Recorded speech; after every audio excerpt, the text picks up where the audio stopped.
What's going on, guys? Matty G back here with you on Football with Flags. As always, thanks so much for joining us. Today's video is all about our predictions for the knockout phase of the 2024 Copa America and who we think is going to win it all.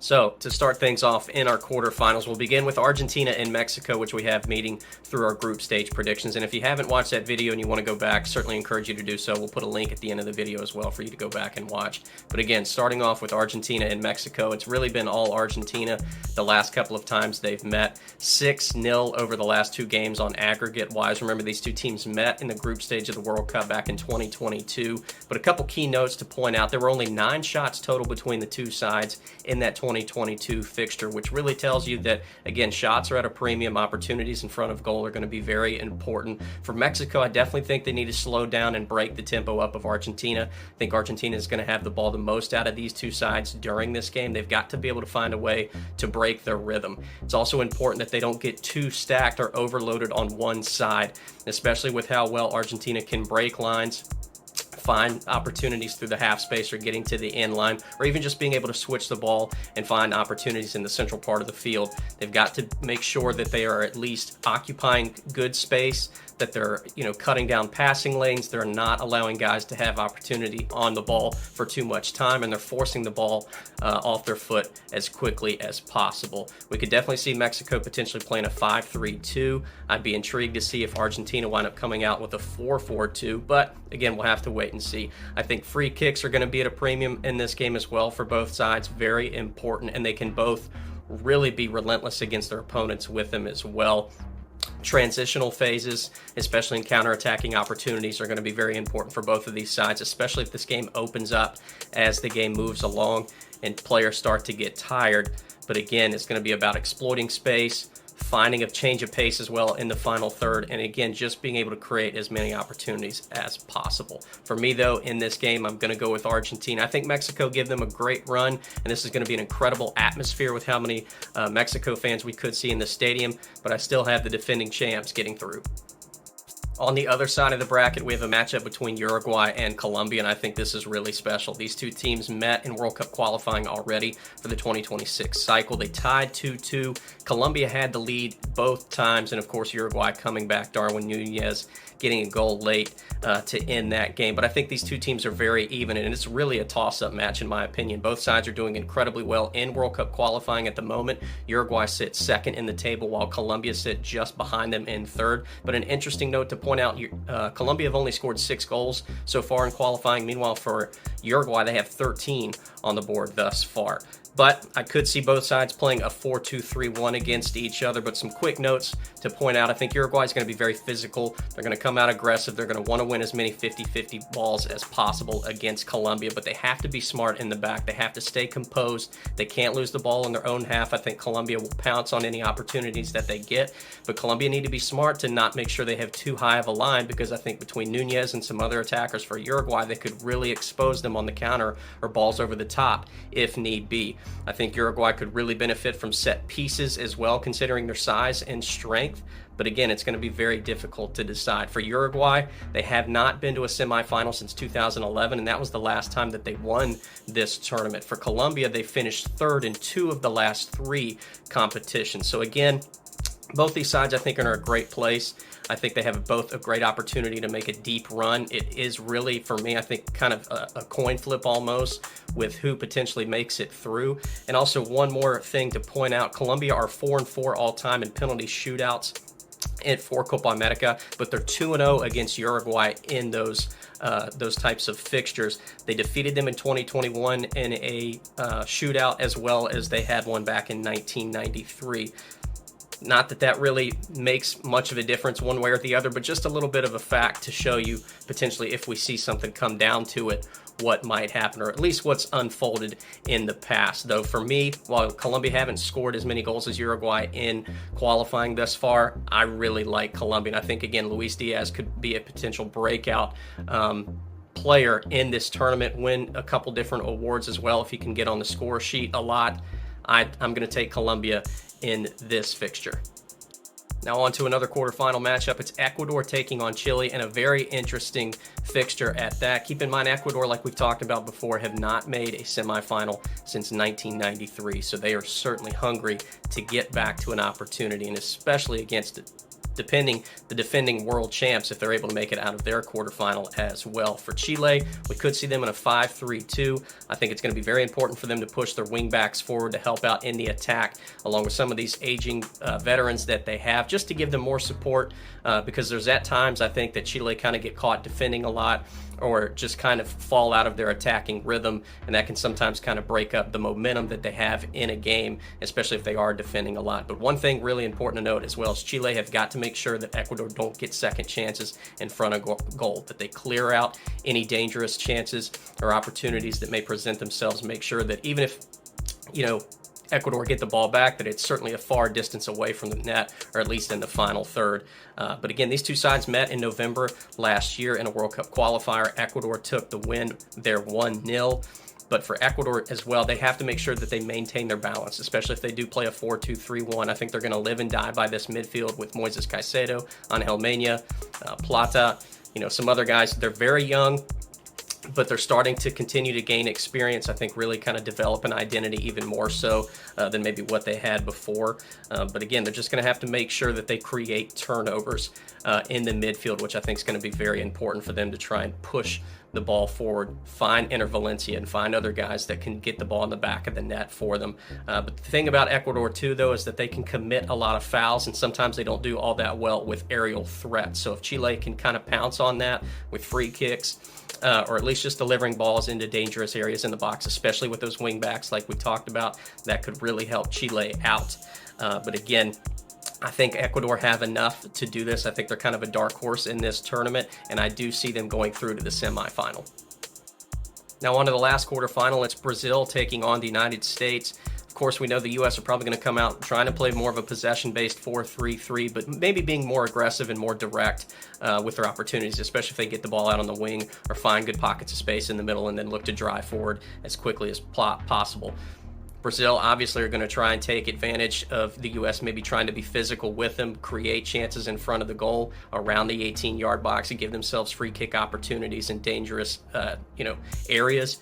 But again, the U.S. have to be smart, not only through the group stage, but in this game as well, to not get themselves in trouble with yellow cards. Because again, if they are able to advance, if some of those carry over, it could hurt them, especially just even in this game as well. If somebody gets a yellow early, just having to play careful and smart in a defensive role or in tackles and challenges throughout the rest of the game. So the U.S. really need to be smart and careful about that with Brazil.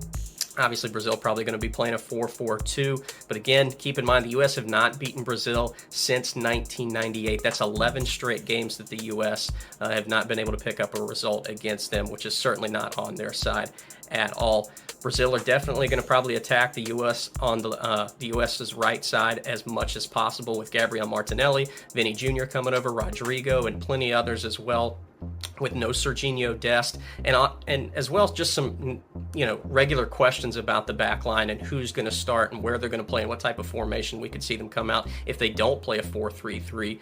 I think there's a lot kind of still left to be decided. Hopefully they figure that out during the group stage, but Brazil's still going to try and go after them, whether it's Tim Weah playing there as a right back or they try and go to a 3-back with maybe 5 midfield or something like that. Brazil's going to go after them.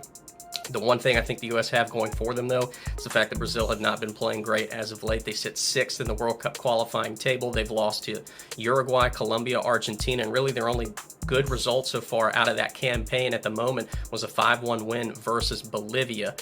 And also the fact that Brazil, though, are trying to make sure they kind of right the wrong from 2016, because remember, they didn't even make it out of the group stage when the Copa America was last here on U.S. soil.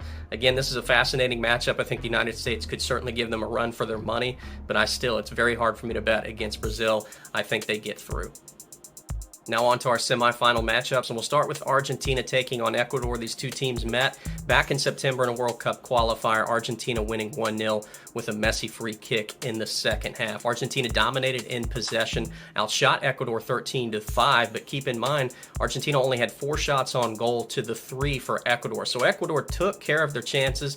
They at least were able to, make it a bit more difficult for Argentina in terms of being able to put some on frame. But they've got to make sure that Alexander Dominguez, their goalkeeper, is able to see these shots when they're coming, or at least close them down in quick enough time that they can block them and not allow any potential deflections or bad bounces to go Argentina's way. For Ecuador, though, again, like we talked about earlier, they're going to have to make sure that they don't foul, they don't put themselves in difficult spots to try and have to handle some tough free kicks, as well as just make sure that they are composed in their 1v1 defending, especially out on the wings when, players could potentially be on islands or not have a lot of support, coming in from the width or towards the end line or in and around just the 18-yard box. Those are some very tricky and tough situations to be in, but they've got to defend together. They've got to make sure that even if they do find themselves in 1v1 situations, that they're supporting each other behind, and again, that they're just picking up runners at the same time.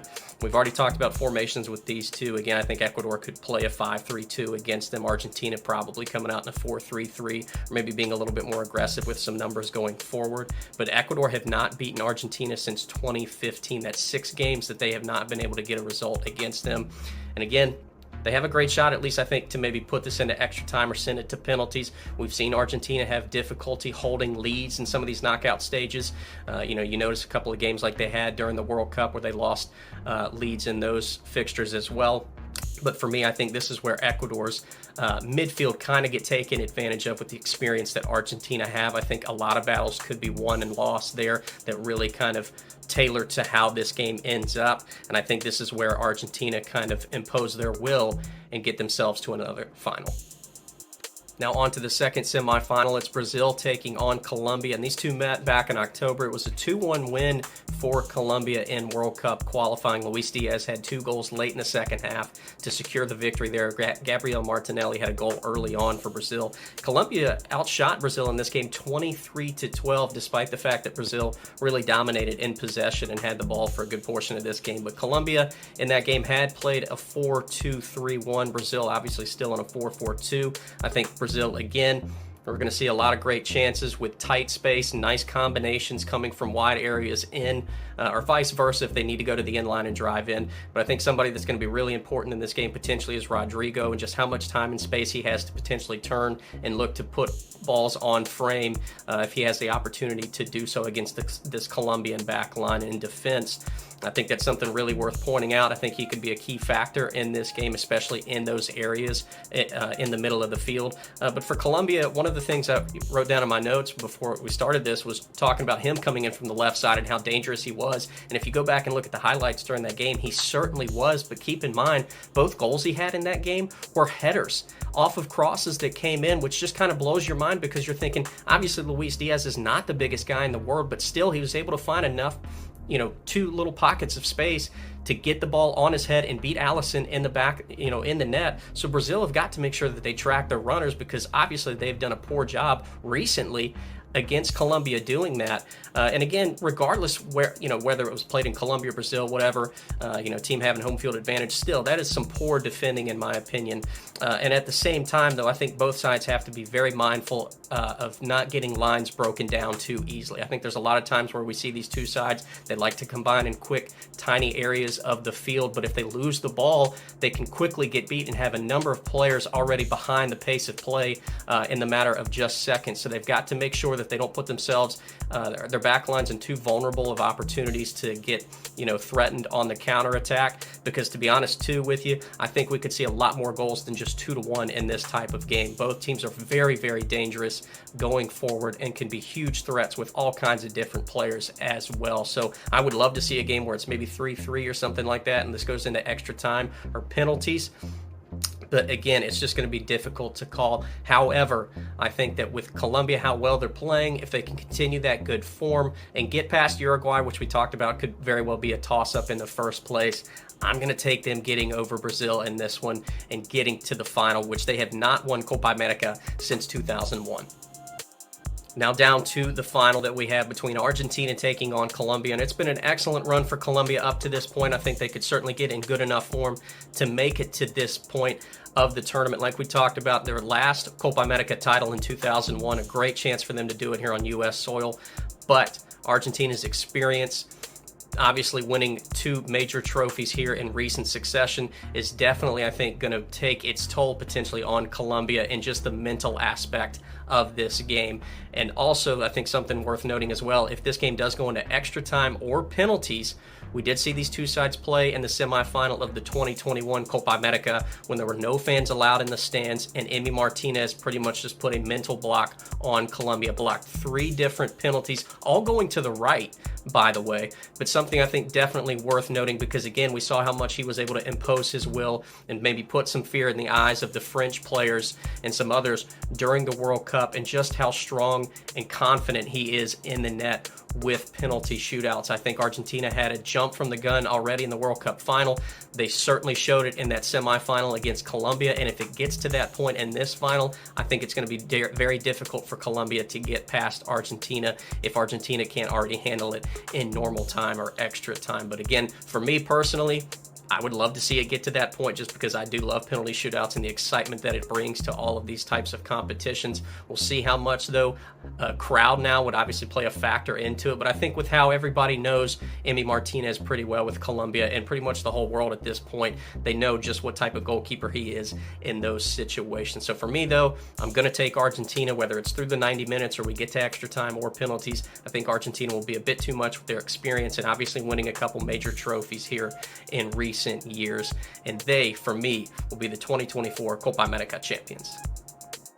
Well, guys, as always, thank you so much for watching. Make sure you hit that like and subscribe button if you haven't already done so. And please let us know down in the comments your own predictions for these knockout stages, who you have winning the entire tournament, who you think could be a big upset as well. And if you haven't seen our group stage predictions, you want to go back and watch that as well, we'll put that in the link on the video also. But again, guys, we got plenty more content coming your way. So excited for all these games coming this summer, and hope you all stick around for more as we have it all unfold. But until next time, guys, hope you all have a great day. We'll see you soon.